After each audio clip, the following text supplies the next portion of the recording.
अच्छा सर साहब, जरा ये तो बताइए, ये जो हमारे मुल्क के अंदर आए दिन जो है वो सुई गैस का बहरान रहता है। रमजान फिर जब तक तो समझ में आता था कि अफ्तारी का टाइम हो गया है, तमाम शहर कराची के अंदर चूल्हे जलना जो है वो शुरू हो गए और बड़े मुश्किलात का सामना करना पड़ा। अच्छा जी, कुछ वक्त गुजरा, सर्दियाँ आ गई, फिर पता चला कि सुबह सहरी के वक्त तो नहीं, जब बंदा सुबह से उठता है काम पे जाने के लिए, तो उस वक्त अब गीजर की जरूरत है तो गीजर नहीं चलाए जा सकते क्योंकि गैस नहीं आ रही। तो ये दरअसल ये मसला कहाँ पे आ रहा है? ये गैस हम लोग ज्यादा इस्तेमाल कर रहे हैं, ये गैस होनी ही नहीं चाहिए थी आम इंसानों के लिए? क्या क्या मसला क्या है? जरा इसके ऊपर रोशनी डालें, बताइए कि इन फ्यूचर हमें गैस भी मिलेगी भी, या बस ये भी हम किताबों में पढ़ेंगे कि पाकिस्तान में गैस हुआ करती थी? देखिए, गैस फ्यूचर में तो नहीं मिलेगी आपको, और ये फ्यूचर में आपसे 20 साल आगे का नहीं को बात कर रहा, ये मैं आपसे बात कर रहा हूँ अगले 3 से 4 साल की। ऐसा नहीं करें सर, आप बैठे बैठे आप गैस हटा देते हैं। पिछली दफा आपने कहा डॉलर 350 पे चला जाएगा। देखें, मेरा फर्ज है कि मैं सच्ची बात करूं यहाँ पे बैठ के। सर सच्ची बात करें, लेकिन हमसे जीने का हक तो ना छीने आप। नहीं, देखें, ये आपकी टेंशन है। हाँ, बात तो सही है आपकी। मेरा काम है यहाँ पे बिल्कुल सच्ची बात करना, और मैं तो यहाँ पे गवर्नमेंट को ये एडवाइस करूंगा कि सारे सीएनजी स्टेशंस फिल बंद होने चाहिए। भले जिस भी कीमत पे बिक रही हो, जितनी भी महंगी बिक रही हो, वो बंद होने चाहिए। सर आपकी बात सही है, मसला ये है कि हम गुब्बारों में तो गैस चले मुंह से भर देंगे, ये गाड़ियों के सिलेंडर में गैस कहाँ से आएगी अगर सीएनजी बंद करवा दी तो आपने? देखिए, सीएनजी जो है पंप्स, उन पे अभी भी गैस तो अवेलेबल है नहीं, ठीक है, और रेट वो अभी भी 300-350 रुपए का रेट है। ऐसा तो है नहीं कि 50 रुपए में मिल रही हो। तो इसका बड़ा सिंपल सा हल है, कुछ भी नहीं है। आप एक दफा गाड़ी लेके जाएं पंप तक, आप देख लें आपको भरानी है नहीं भरानी। पहले तो वहाँ मिलेगी नहीं तो आप वापसी ले आएंगे गाड़ी। सही है। आप पार्किंग में लाके गाड़ी खड़ी करें, उस पर कपड़ा वपड़ा लगाएं, उसको साफ करें, उसके टायर उतार के अंदर रखें, गाड़ी को कपड़ा चढ़ा के क्लोज कर देना है।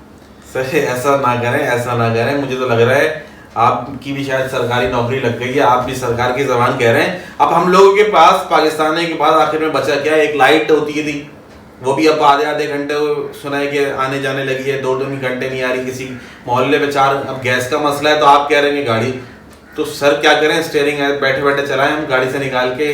कोई हल बताएं, या तो ये आप अनाउंस कर दें, सरकार हमारी अनाउंस कर दे कि भाई ये इस गाड़ी व्हीकल्स के लिए गैस नहीं है। क्या ऐसी कोई पॉलिसी है क्या? देखें, व्हीकल्स के लिए गैस अवेलेबल थी जब तक थी। अब इस वक्त जो है बहुत लिमिटेड रिसोर्सेस हैं गैस के, ये समझने की बात है। वो लिमिटेड रिसोर्सेस या तो आप गाड़ियों को दे सकते हैं, अच्छा, या आप घरों को दे सकते हैं, या वो आप दे सकते हैं इंडस्ट्री को।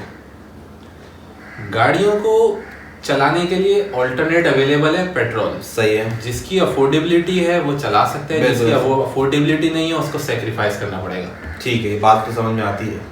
अच्छा, अब मैं मजीद मुश्किल बात करने लगा हूँ कि घरों में जो कनेक्शन है, ये कल सुबह फजर की नमाज के बाद से इसके ऊपर एक्शन होना चाहिए कि ये सारे कनेक्शन कटने चाहिए। सर ये सरकार ने तो लगाई है।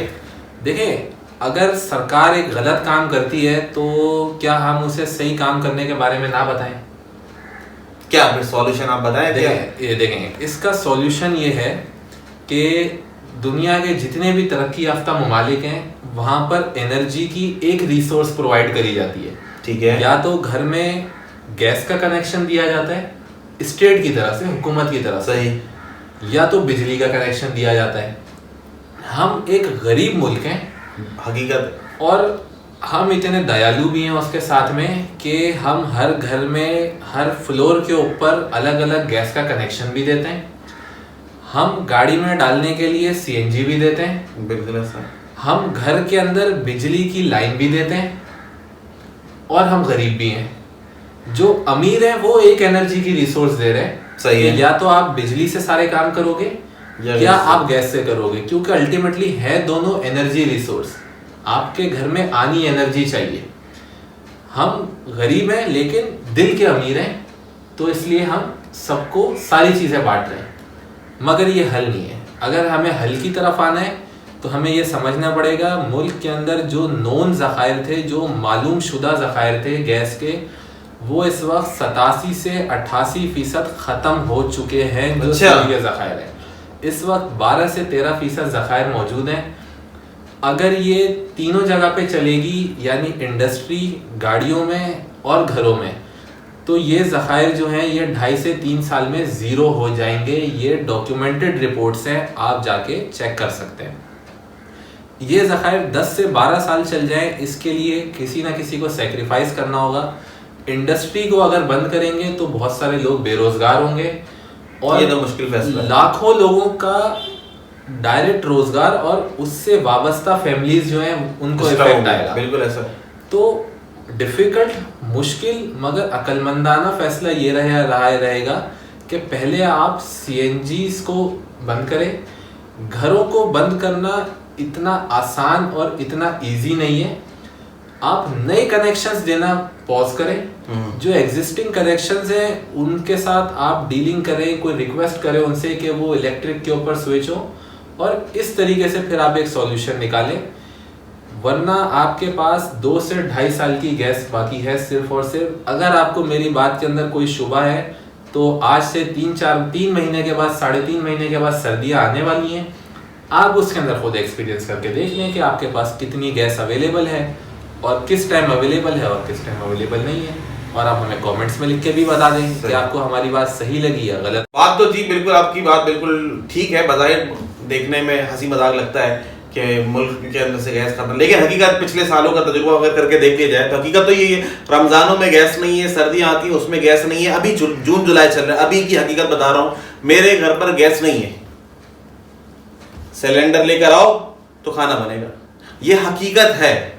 हकीकत से इंसान जितनी जल्दी जो है वो आशना हो जाए वो उसके लिए ज्यादा बेहतर रहता है, क्योंकि जब सर पे पड़ती है तो उसको अंदाजा होता है कि अब क्या करें। तो बेहतर ये कि वो पहले से प्लान करके बैठे। हकीकत यही है कि इन फ्यूचर आइंदा आने वाले कुछ सालों में जो गैस है वो खत्म हो जाएगी मुख्तसर।